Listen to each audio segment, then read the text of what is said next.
The governor of New Jersey is declaring a state of emergency and sharing this warning. The entire state of New Jersey, all 21 counties, is under a blizzard warning for the first time in 30 years. This is likely to be the worst storm that we have seen since 1996. There is a 90% likelihood of the whole state getting a foot of snow or more. The governor there with that serious warning. You're looking at Valerie Castro at the Jersey Shore in Long Branch, New Jersey, where there's a lot of wind. Valerie, you heard it there from the governor, the potential for a generational snowstorm here. And the very intense wind gusts are going to really up the risk for power outages. Yeah, Hallie, we've already been seeing some of those wind gusts since we saw you about an hour ago. Things have really picked up steam, and I'm just going to walk along here along the boardwalk. You can see the ocean waves are really whipping at this point, and things are only expected to deteriorate as we go into the evening.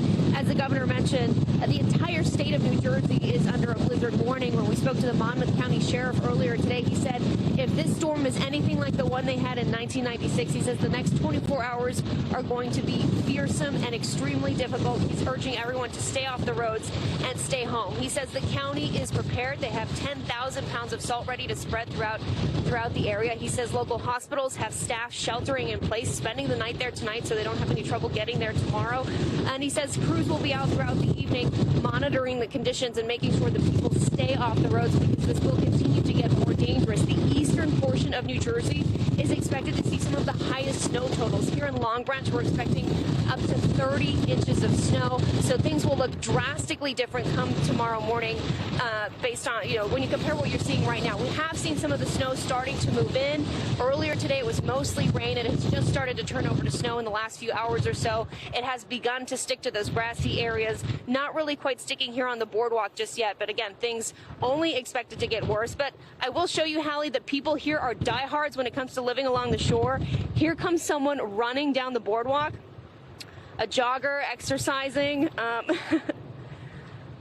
Sir, can we talk to you?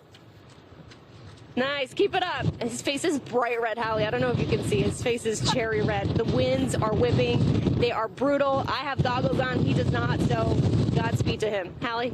I was just I cannot believe that just happened, because I'm in my head thinking, wow, it at least looks pretty empty there down the shore. Maybe people have gotten the message that this is a good opportunity to kind of hunker down. Beyond our jogging friend there, you haven't seen too many other people, right, Val?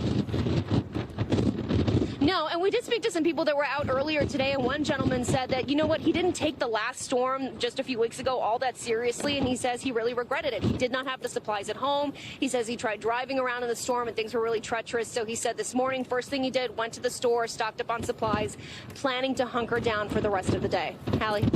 Well, just my 2 cents on this, but storms like this are why they invented treadmills. Valerie Castro, thank you. We thank you for watching, and remember, stay updated on breaking news and top stories on the NBC News app or watch live on our YouTube channel.